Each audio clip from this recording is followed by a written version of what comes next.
All right, so here's a quick video that's going to show you something that you may or may not already know, and that is how to use Google Scholar. This is going to be the first of 3 short videos I make that hopefully add to your research repertoire. So the reason I like Google Scholar is because for a few reasons. First and foremost, it uses the power of the Google algorithm to search through basically the whole vast World Wide Web and find scholarly material. And then the other thing is that it has some functionality that frankly other databases don't have relative to seeing the connections between articles and being able to search in some pretty helpful ways. One of the limitations of Google Scholar is that there are times when the article that you find or that returns through a search is not available to you because you do not have a subscription to that journal. And because you're not attaching this search to your library that you're affiliated with, it has no way of knowing what journals you have access to. However, there is a workaround to that, which I'll talk about a little bit later, but which essentially entails copying and pasting the name of a journal article and using our library databases. But without further ado, let's check out Google Scholar. So easy enough, go to Google, type in Google Scholar, or go directly to googlescholar.com.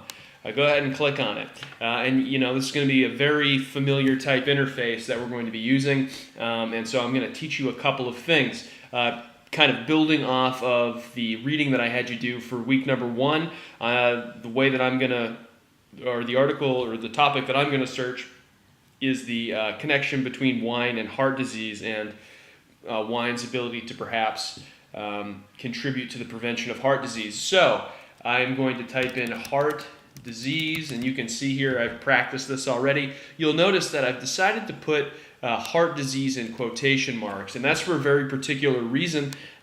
Computers aren't very smart, and so when we have multiple word search terms, computers tend to just look for them no matter where they appear. So you could have heart in the first paragraph of a particular article and disease in the 5th paragraph, and as long as both of those two things are true, it's going to return it as a positive hit. When you put a search term into quotation marks, what that does is it tells the computer this has to be a phrase. These two words have to show up side by side. You can actually do this with entire sentences if you want.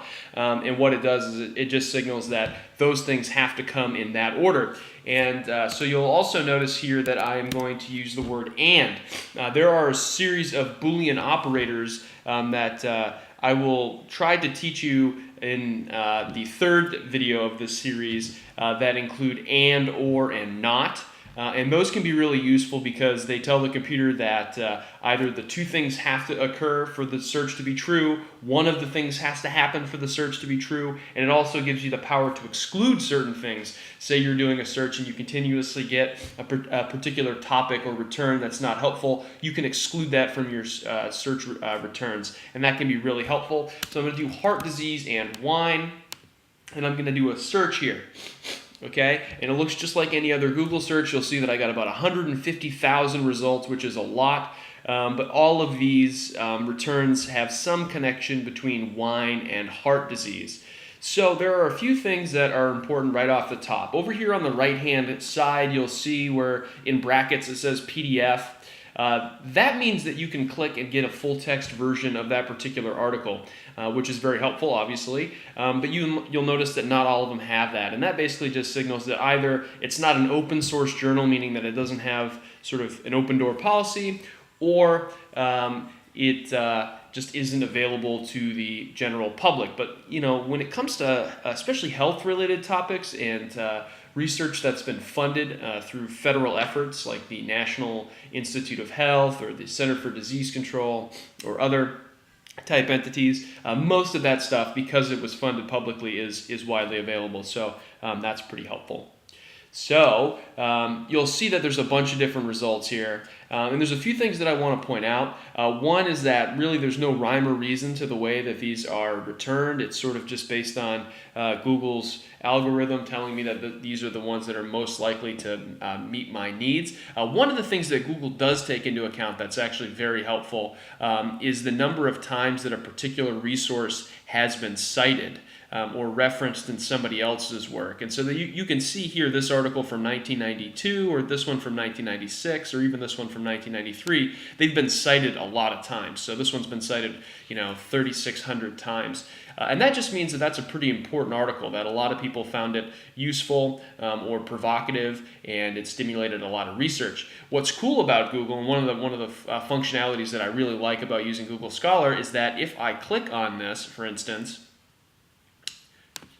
it's going to take me to the 4,800 people who have cited this since 1996, which is really cool because you can basically follow a conversation that's taking place, and you can sort of see the way that particular knowledge has advanced over time. Now, one of the things that I've tried to impress upon you is that, especially when we're talking about science, and in particular when we're talking about health science and medicine, we do not want to be dealing with information that is very old. And sometimes in the medical field, old means a couple of years, if not a shorter period of time. In this class, I'm going to give you an arbitrary cutoff of 2013, so I want stuff that's basically in the last 4 years. And there are some caveats to that, but you can see over here, you have some options in terms of the way that the search returns. You can actually click this button here, and you can change the time frame and basically eliminate any articles that are older than 2013, which you can see cuts our pool back pretty dramatically. You can actually search within these articles. So we have these 950 articles, which is still an astronomical number, that are all talking about the relationship of wine and heart disease, and then we can search within those if there are particular topics that we're interested. I actually haven't done this yet, so I'm going to search within this caffeic acid, and I'm going to see what happens. Let's see, and you can see that there are 168 articles that cited this dietary antioxidant flavonoids and risk of coronary heart disease study. You can see that 168 of them have some mention of caffeic acid, and so then you could continue to do the same thing. Once you find an article that you think is particularly helpful to you, you can just click on it. It will take you to the full text PDF, generally speaking, and you have the opportunity to read it if you are so interested. A lot of times what I encourage folks to do is to read the abstract to get a sense for whether or not this is actually going to meet your needs. This one doesn't look like it's particularly useful to me, so I'm going to back out of here, and I'm just going to continue to look, and I'm actually going to go back one, and I'm going to say that maybe this one here might be really helpful. And what I would encourage you to do, in addition to reading the abstract, is if it turns out to be an article that is of interest to you and that it helps you answer your question or shines light on a particular topic, one of the best things you can do, in addition to seeing who has cited it using the cited by feature, is to actually go back in time instead of going forward in time and looking at the works cited page. And this one here happens to have 66 references that it makes to previous studies and previous research, and that gives you a really good start, and that really shows you how the research or the topic is unfolding. And that's a pretty powerful resource to have. One of the ways that I like to talk about research, especially scientific research, is that it's basically a conversation that's taking place across time and space, where people are looking at similar problems and trying to address them and solve them, and they are sharing their results and then building off each other's knowledge. It's sort of that expression, standing on the shoulders of giants. And that's basically what we're doing here. And so you can see that you could really get lost in doing this, but the way that another metaphor I like to use, or another way I like to talk about research, is that it's kind of like when you get a nick in your windshield and all of a sudden it spider webs out. A lot of times all it takes is one really important or really useful article, and you will be able to trace out a conversation very easily there. You could do the same thing with this article. As you see, effects of pure flavonoids, I have no idea how to pronounce that, on vascular function and cardiometabolic health, a randomized double-blind placebo-controlled crossover. That looks really helpful, and so I can obviously check the article out if I'm so inclined, get a sense for if it's something I'm interested in, read the abstract, and use it as I see fit.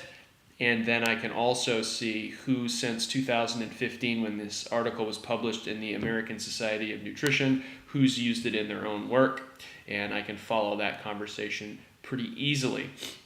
So another thing that I want to show you about Google Scholar that's particularly helpful before my computer dies here is that you actually have some advanced search features that can be pretty helpful. So if you click the little downwards triangle here, you have the opportunity to actually provide some pretty specific requirements for your search query. So we could do, for instance, heart disease and wine, and we could limit it to a particular journal.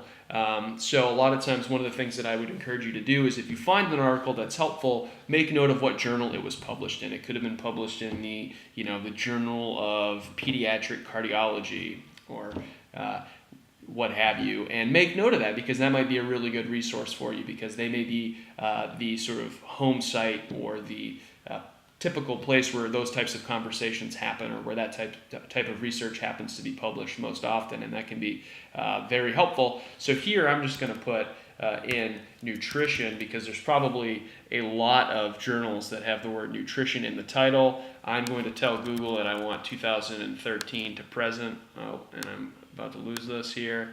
And then I go ahead and click search, and you can see that it really limits your search pretty dramatically, and it's going to bring back articles that were published in journals that have nutrition in the title. So there's a journal called Clinical Nutrition, there's a journal called Nutrition, there's all sorts of different types of journals, Science and Nutrition, and you can take a look at all of those articles. Here's one from Food Science and Nutrition, and you can take a look at all of those articles. This one's only 7 pages. This one's more informative than it is maybe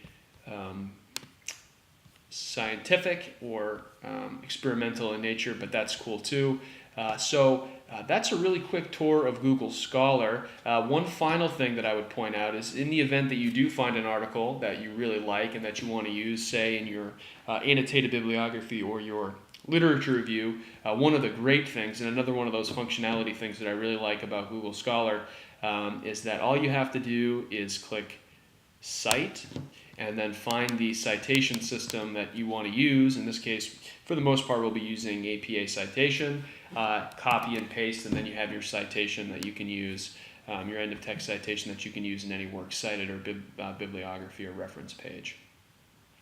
So that's the quick tour. Hopefully from this you picked up what Google Scholar is, what it does, a couple really basic search tips in terms of using phrasal searches with the quotation marks, using and to stitch different terms together to make sure that both of those things have to be true to get a positive result. Hopefully you learned how to limit your search in some useful ways, namely in terms of the time, using that tool over on the left-hand corner to set clear time parameters, and also to be able to search by publication title. The other thing that I hope that you picked up is that you can trace a scientific or academic conversation forwards and backwards in time through Google Scholar by using the cited by feature to see where the knowledge went in the future, and to see where the knowledge was at before. You can certainly use the works cited page, and those are really rich resources. Those are places where you can really get highly specific resources to your particular question. One of the things that I'm stressing in week 3 is that we're not just going to do research about heart disease. We're going to look at a particular element of heart disease, a particular treatment of heart disease, a particular risk factor for heart disease, particular pharmaceutical intervention for heart disease, because the nature of scientific research is so specific. It would be very difficult for you to do your topic justice if you resided at a pretty abstract or sort of wide-ranging or large scope level. So that's my little brief video here about Google Scholar. I'll follow up with a video showing you how to use our library databases, show you some of the functionality that overlaps with Google Scholar there, and then I'll finish by showing you how to use Google proper, the standard search engine, more usefully, because there actually is a productive way to use Google in academic and scientific contexts. So thank you for listening, and I hope you enjoy the next 2 videos.